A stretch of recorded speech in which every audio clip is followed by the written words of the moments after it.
Hello.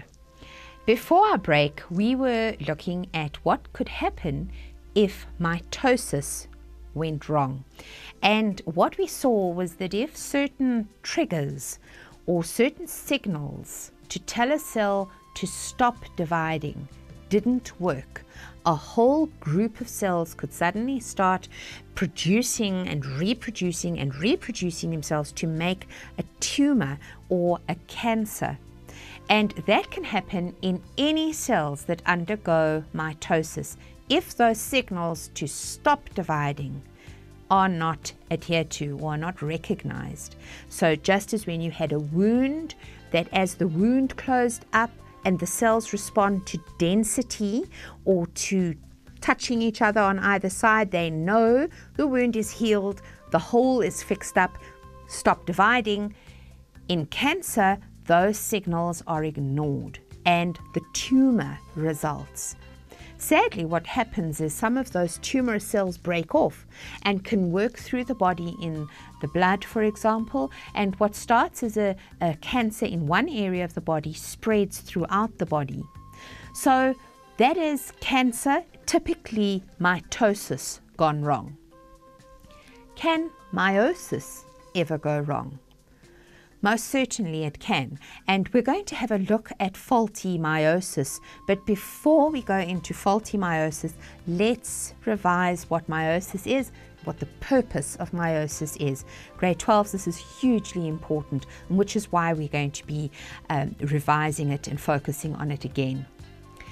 Remember that two purposes to meiosis, and these are to create cells that have half the chromosome number and to bring about variation. So let's focus on this little diagram here.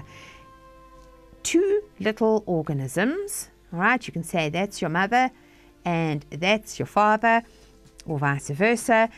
The two parent organisms are going to have you. That's you, the little purple one. You are not identical to your parent. You certainly are a human being, but you do not have the identical genes. What happened was one cell came from one parent, one cell from the other parent. Those two cells fused in the process of fertilization, and they produced your very first cell, which underwent mitosis finally to get to you. So where does meiosis come into this whole picture?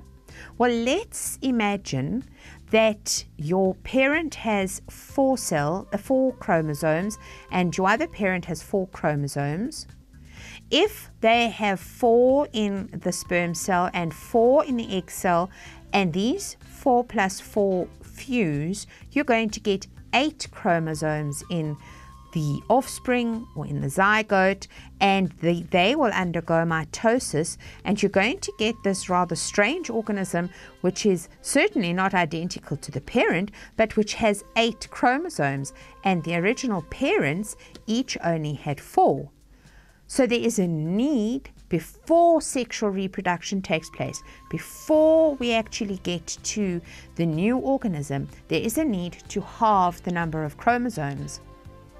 And that is where meiosis steps in. Meiosis takes the original parent number of chromosomes, divides it in half, and remember, simply one homologue from one parent, one homologue from the other parent.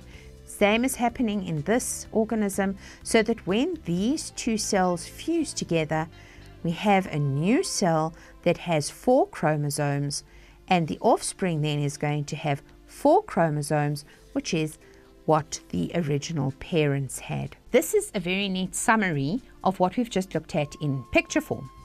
Meiosis, remember, is a reduction division. It's going to halve the number of chromosomes in these very specialized cells. And so that when the two individual gametes are put together, we're not going to have a doubling up of chromosomes, but we're going to have the original number of chromosomes resulting in the offspring.